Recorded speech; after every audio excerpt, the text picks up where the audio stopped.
其實大致上咧，你一對跑鞋都可以跑晒兩個地方㗎啦。只不過咧，通常我哋喺運動場咧，有陣時要跑得快啲嘅速度啦，譬如跑下 tempo run 啊，或者係跑下 interval 啊，或者做啲 strength training 咧，做多啲跳動嘅動作嘅。咁可能我哋咧就需要一啲薄啲嘅跑鞋，同埋咧佢個有啲人都中意前腳掌咧會多啲叫石墨粒粒嘅跑鞋啦，咁會方便我哋喺運動場嗰度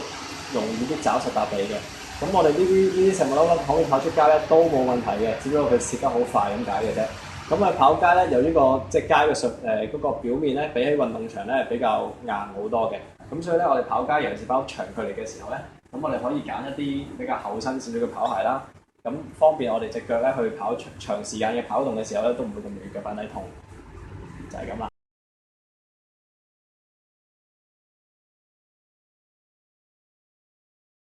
嗱，我哋手上咧有兩對跑鞋，咁究竟跑10公里半馬同跑全馬，佢哋着嘅鞋會唔會有唔同嘅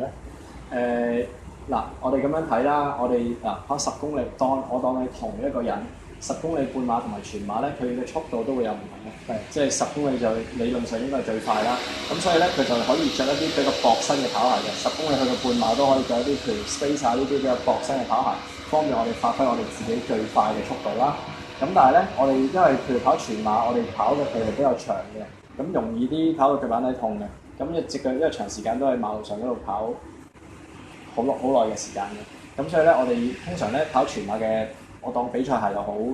你唔比賽鞋都好啦。咁通常佢對鞋都要at least都要有翻咁上下嘅 cushion，可以等佢可以應付到42公里咧，隻腳都唔會咁即係抵受咁多衝擊嘅。咁所以咧，半馬全馬嘅跑鞋咧，傾向比較厚身。10K 半馬嘅跑鞋傾向比較薄身嘅。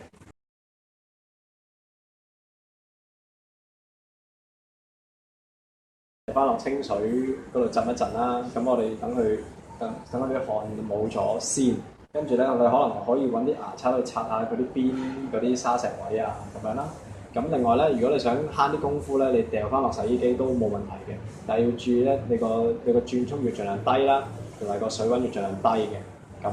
都冇問題嘅，都可以慳到好多時間。咁但係你整翻乾嘅時候咧，咁就要特別小心，唔好將對跑鞋擺喺陽光底下直接照射啦，因為陽光咁樣曬嗰啲膠咧會變得脆嘅，好硬好脆咁樣，好似薯片咁樣。咁就盡量唔好咁樣啦，同埋都會變黃。咁另外咧我哋喺擺喺陰涼嘅地方、冇太陽嘅地方咧，風乾佢嘅時候咧，你想加速佢乾嘅過程咧，咁你可以塞多啲報紙落去，咁咧會令佢乾得更加徹底嘅，亦都會更加快好多嘅。